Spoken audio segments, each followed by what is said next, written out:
What's up, YouTube? And welcome to KangBrosTV. Southampton 0, Liverpool 2. When United lose on the same day when Liverpool win, yeah?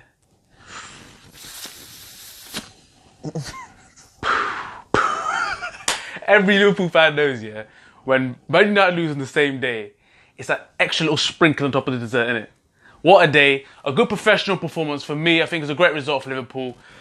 Deserved winners today. And what is your take on the match? I'm very happy right now, as you can see. Buzzing. So buzzing. It's just like the performance that we all cry out for. And I'm talking about the us Liverpool fans. I mean, don't get me wrong, we're all critics because that's what we do. Do you know what I mean? But what I'm saying, when we don't play well, we always say, "Oh, why don't we do this or why can't we do that?" I think today it ticked a lot of boxes. Like we were attacking well. Don't get me wrong. Actually, before the first 15 minutes, we were saying we just felt we have any control in the game. They didn't look like we had any control for the first 15 minutes. But at the end of the day, it's like anything, isn't it? It's like a boxing match. Sometimes the classier opponent will let the opponent just come onto you. See him out, weather the storm, and then you go to work. But I thought, yeah, man, there was just so many different things today that really pleased me, and I just think it was the way that it was the professional performance, the way it was efficient, and just back doors shut. I agree with you. I think the first half we didn't look like we were in full control. It could turn any minute at that time, but the second half was completely different. Now, I don't know if Liverpool managed the game that well, or was it that Southampton were very, very poor? No, I think this is the one thing I bang on about a lot, Yeah. and I say it every time, about the managing of the games and just showing that just a little bit of nous, like be a big club, be a big team, have the arrogance, have the swagger, and say, look, chill. I'll take the throw when I'm ready. Goalkeeper, chill. Da, da, da, da. There's a back end of the first half. I stopped it, didn't I? I said to you, listen, I was taking note because this is what we've been banging on about for ages. We were in possession of the ball. And everyone's that old thing, the old adage of a goal before half time is like it's the equivalent of 2 because it kills it, like all team talks, everything, right? We had the ball in possession. Van Dijk's pointing to the keeper to drop off, right? He's got the ball at his feet and he's telling the keeper to drop off. He's telling him to go away, and then he's got the ball. We waited for someone to make 2 steps towards him, rolled it to the keeper, pulled away, told the keeper to chill. By that point, Matip had dropped off. Emre Can had come into here.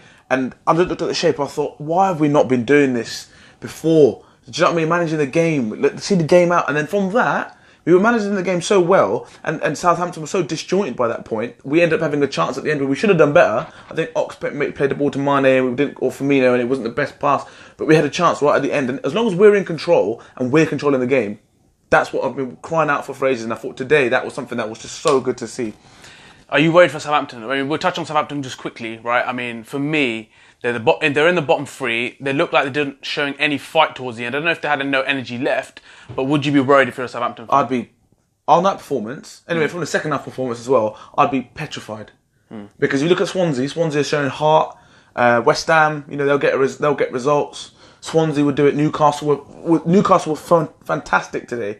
And I thought, Southampton, and if there's any Southampton fans watching, because it's looking tough. Look, you're gonna play like that, you'll get tucked in. And the thing is, you're not even looking like there's a threat. They're doing half That's a chance. The problem. Doesn't look like there's anything. They've actually got some very good players. If you think about it, in their squad, they don't seem to have a team that you think is the bottom 3, but they just don't have that special players to. And it doesn't look goals. like they're playing for the manager either, which is worrying. Yeah, I think for odds on, he's got to be the next manager really in it. Think about it. The other West Brom, unless they're going to sack Pardew again, it could happen.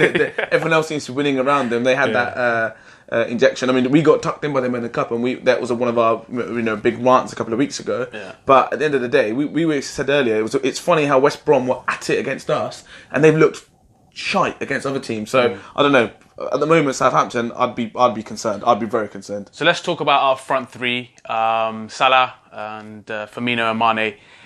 What do you think of their performances today? And touch on the goals. I mean, the second goal was literally, I think even any neutral fan, that was a bit of brilliance on world class. I mean, that's what we talk about Firmino so much. This guy is levels. You need to understand. I mean, very good, and that flick, it wasn't just a flick, it's the weight of the flick and everything that passed and the way they actually read each other as well. Salah was ready on the move. The defenders were literally stood in their ground, could not even stop that happening. And we just, when we saw it happen, we was like, goal. Literally. And the way he slotted it with so much confidence and things like that. So, I mean, what's your take on all 3? I mean, Mane, we've had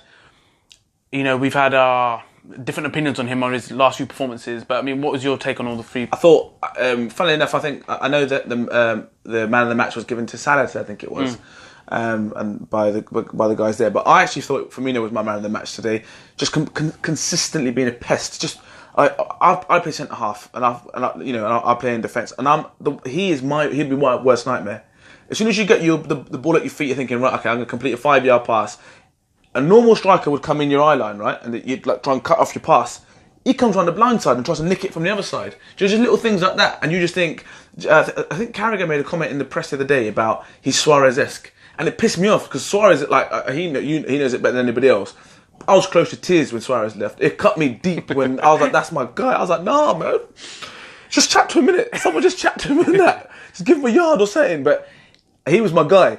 And then it was stuff like today, like ever since Carragher's made that point, right? You know that, and it's the tenacity it shows. Don't get me wrong, I'm not saying he is, because the goals that Suarez got and the assists is more than what this guy has got. But it's just that, that rugged, just not giving a fuck, just getting in there, busting somebody, massive stuff. So he was my man of the match today. Because the thing is, Firmino is not even that rapid. He's quick, but he's not rapid. Yeah. But he's so intelligent. His runs are timed to perfection, and like you said, he cut off angles. Nobody can do it better. He scans. He picks up the ball and he'll scan.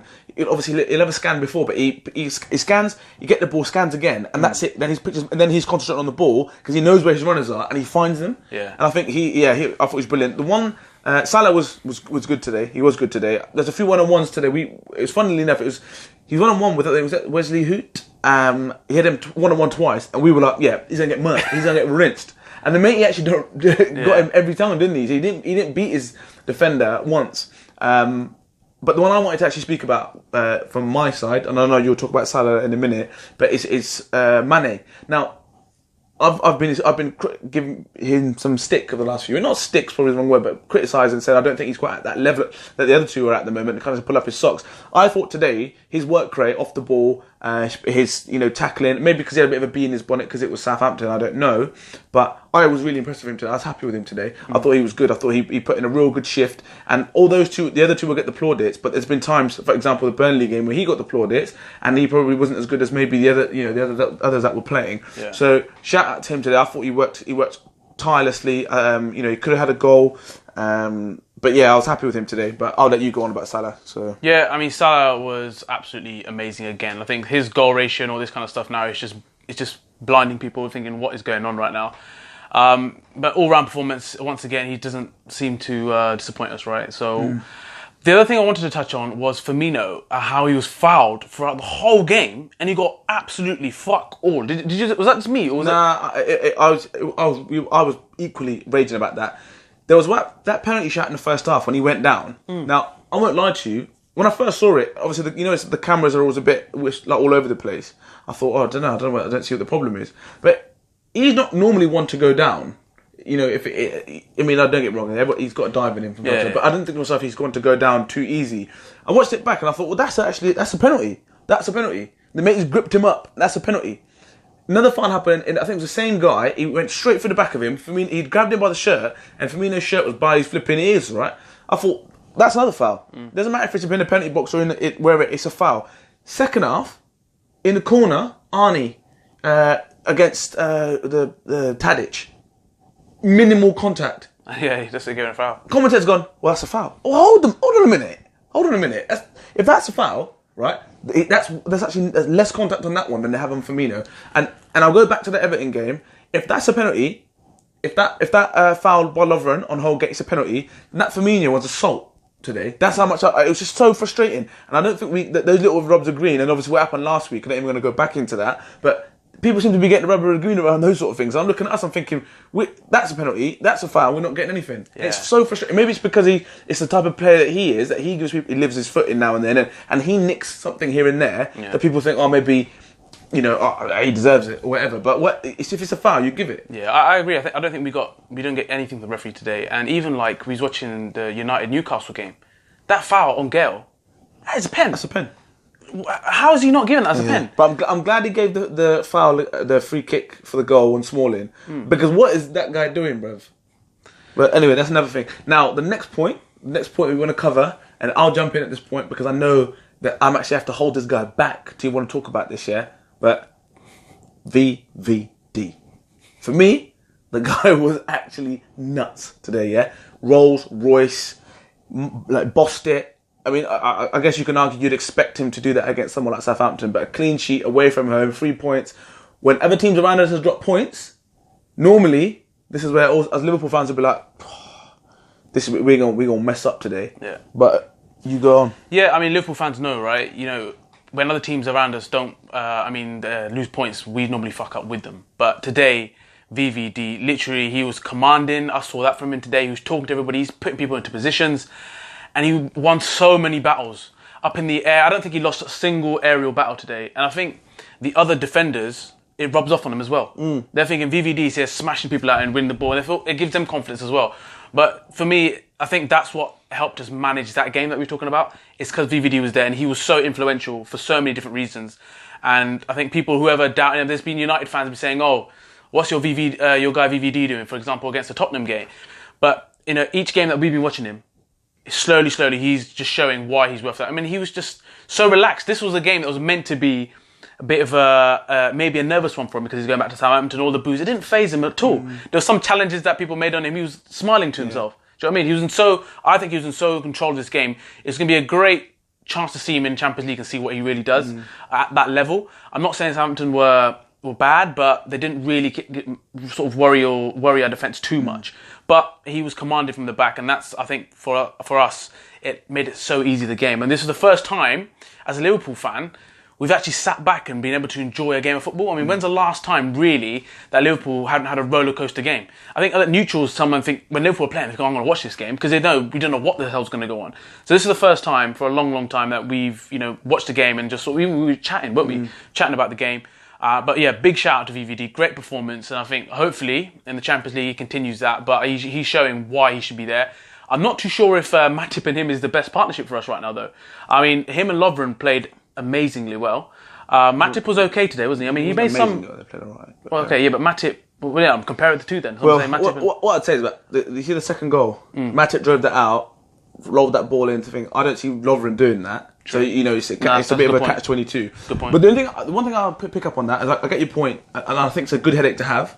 And even Klavan, I'd like to see Klavan play with VVD, because I think Klavan's an old-school defender and he's got good reading of the game. But talking about having some the VVD thing, the one thing that I buzz about when I watch him play is that I'm seeing him talking to people, and that was something that we were always saying. This leader, is that still? Can you still find leaders in the game if you want your ball? Centre backs to be ball playing centre backs, and you encourage them to almost say, right, be brave, make mistakes. I don't mind. Managers say it all the time these days. I don't mind my centre back making a mistake if he's trying to be brave and trying to play. It kind of goes. It's a double-edged sword, because if you want a defender to be a leader in the ilk of your John Terrys or your Jamie Carragher's or Rio Ferdinand's, Vidic, these guys were top Premier League defenders.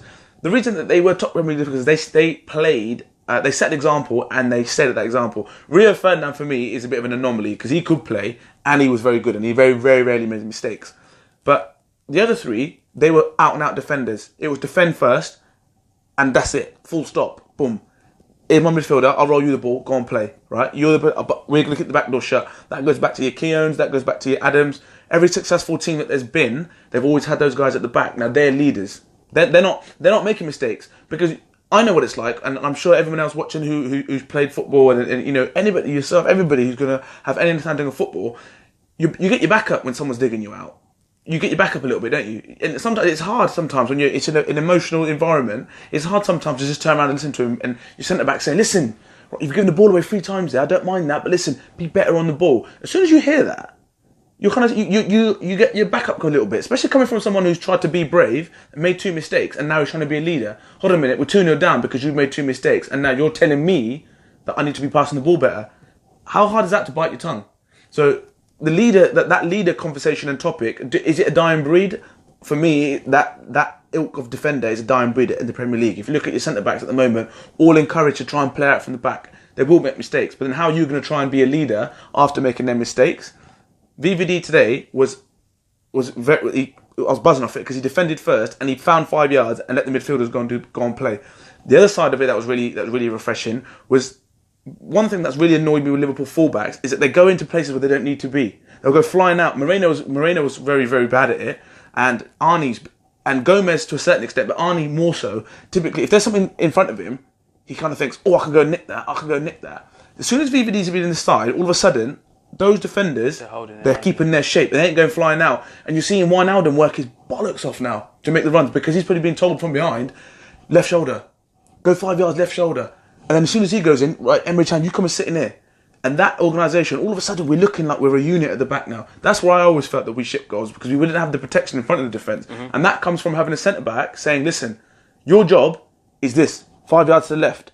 Left back, stay there. Do you know what I mean? And that commanding an organisation, and that was the one side of VVD's performance today that I absolutely buzzed off, because although that Southampton started strong and they came on strong, they did manage to weather that storm because they kept that shape, and shape kills. So that was my point. Yeah, I think like you said there about the commander, there's one thing being talkative, and the other one is actually demonstrating by what you do. And there was times where Matip was caught. I think it was Arnie running in, he turned his back on a header, and then Matip was literally stuck in the mud, and then bang, VVD's there wiping out 2 defenders. I think that also, to the other defenders thinking, this guy, he's coming in, commanding, he's doing the bits, and I think that's another way of, he demonstrated that.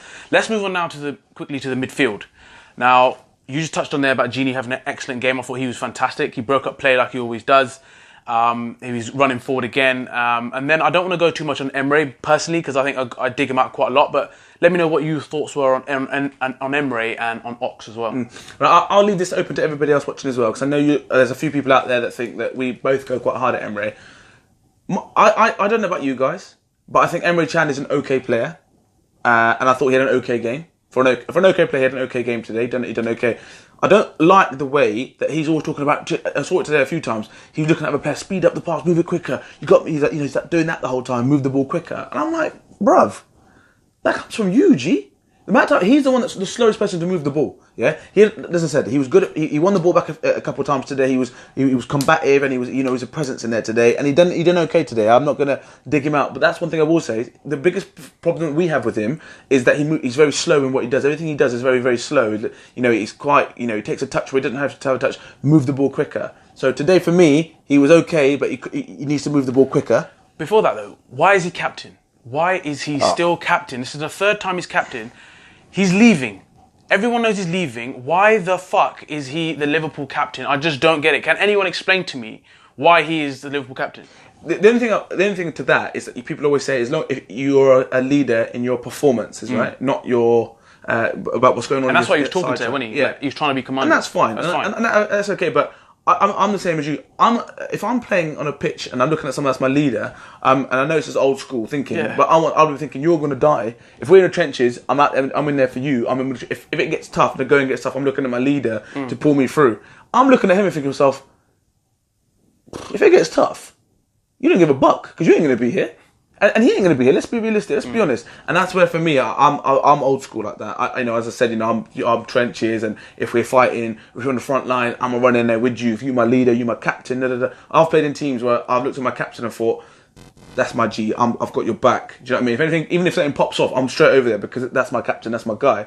But I'm looking at him. I'm thinking, I'm not looking at you as a long-term guy that's going to be our captain. I'm looking at you thinking, you ain't gonna be here. So what you said to me actually doesn't matter. And at the end of the day, he's leading by example. He's not the best player on the pitch, he shouldn't be captain for me. End of. Back to your point about Ox.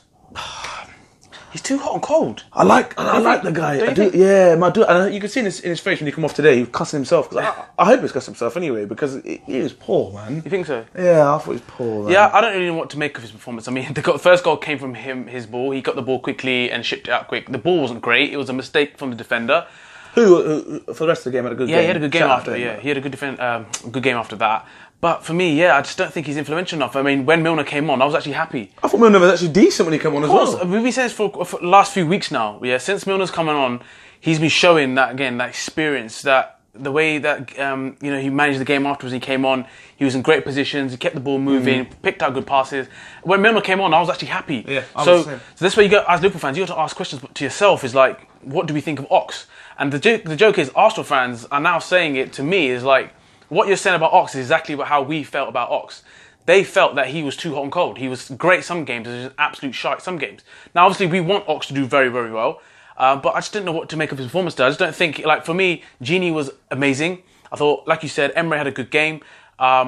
Ox, I just don't think, I was happy for Firmino to come on. I thought Ox had a bad game. If anyone wants to disagree with me, I'm happy to hear it. Yeah. And I know, to be fair, I say that people do message me and tell me that anyway, so appreciate that. All right, but, yeah, I think just that last point about Ox.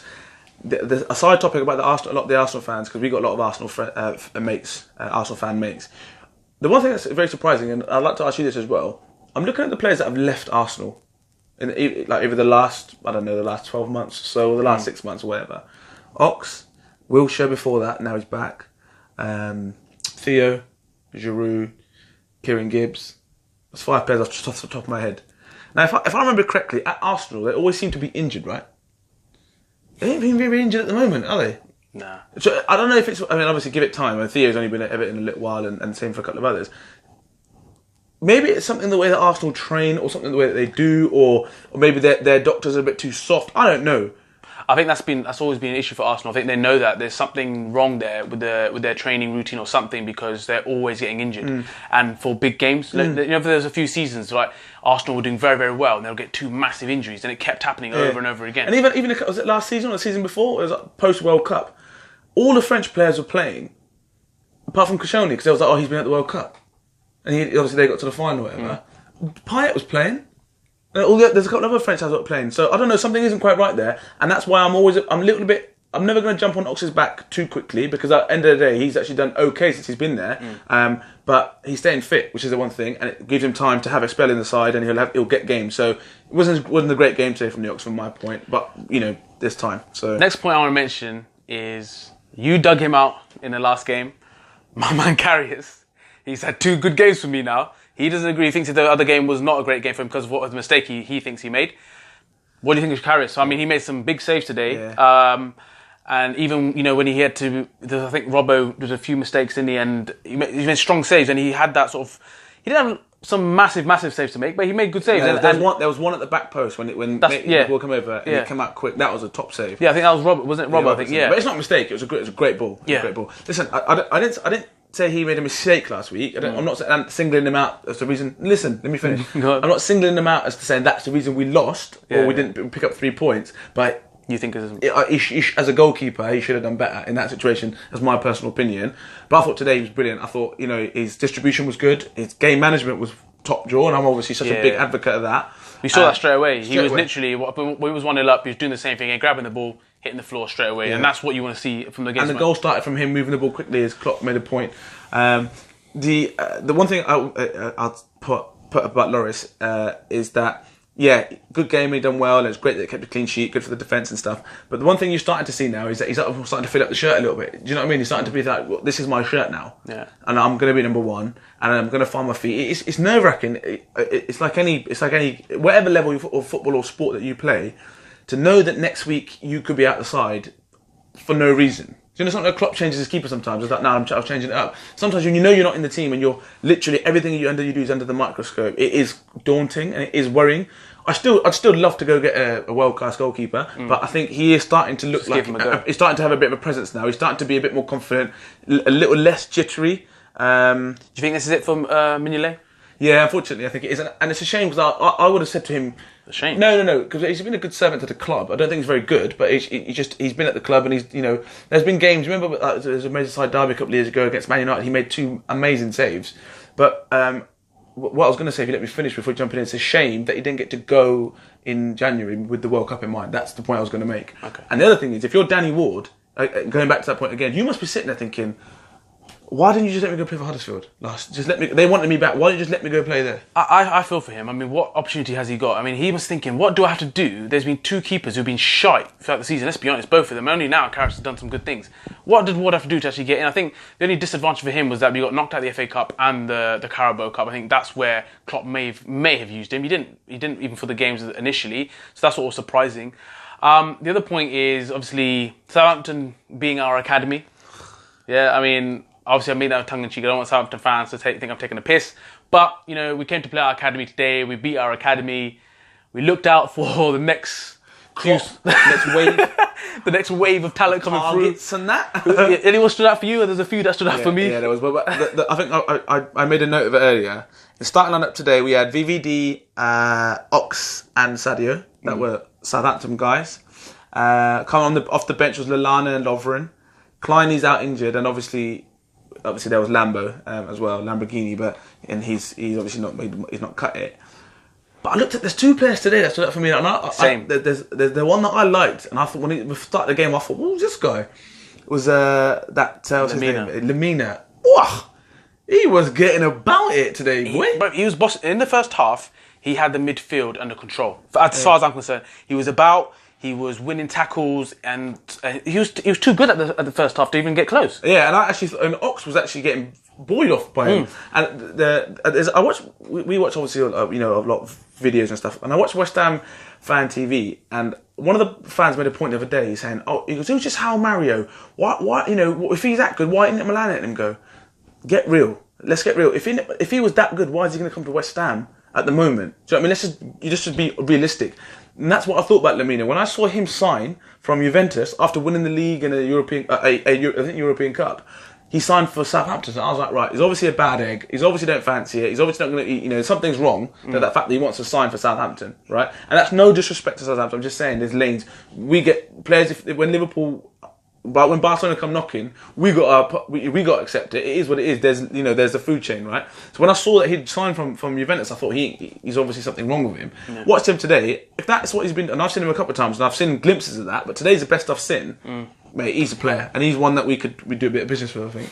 And there's one for you that you've. Yeah, I think you touched on it years back, right? You've rated Bertrand from a long, long time ago, but this guy. He's so good, so consistent. Every time I've seen him play in a Southampton shirt, and especially against Liverpool, he's so good and he's so confident on the ball. And the thing is, I love Robert, right? So I'm not saying that we should go out and get him, but he's a player. He's good. Even this, if for Southampton fans are watching, this is what I'm saying. You should not be in the bottom 3. You've got some serious players there.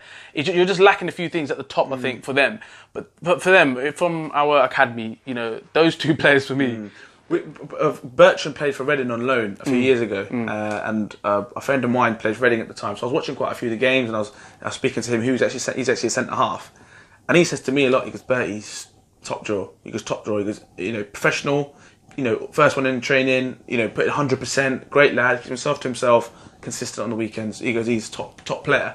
And I heard that back then, and he goes, I don't think Chelsea will let him go because obviously he was on loan from Chelsea. He had another spell somewhere else, and he played a few times for Chelsea.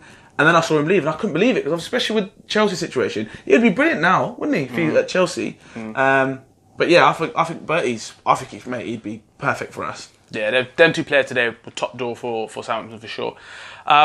So man of the match, I think we're both going to agree on that. It was both Firmino. I said Firmino. Yeah, I same things for me as well. I think he's so underrated, and let's keep it that way. yeah, exactly. Otherwise, Barca will come knocking. But he is levels above, and I think today, everything he did off the ball as well, he offered us, massive things going forward. Salah, yes, he gets the plaudits all the time, but Firmino, I think, and even VVD could be. If someone said VVD, I wouldn't have been like. Yeah, those 3 today were definitely the 3 best players. So our next game is Wednesday. Champions League is back.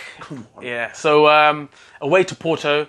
Now, I'll be honest. I mean, I don't follow that league much. I don't know much about Porto. I mean, do you know anything much about Porto? Well, do you think you should be worried? Look, I obviously, when I saw we drew them, I watched a lot of clips and bits of places, but clips can be quite deceiving because no one's going to show you all the shit that they've been doing. They always tell you all the good things, and yeah, they look slick. There's that league is a lot of techie players and stuff like that. But look, I'm excited for it, and a lot of people are going to rinse me for saying this, but I'm just glad to be in the Champions League. I'm taking part in it. So I just hope we give a good account of ourselves.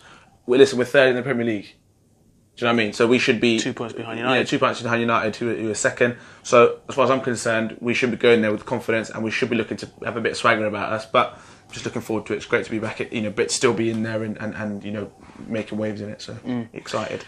So boy, I'm looking forward to match of the day tonight, just to see us win and see United get beat by Newcastle again.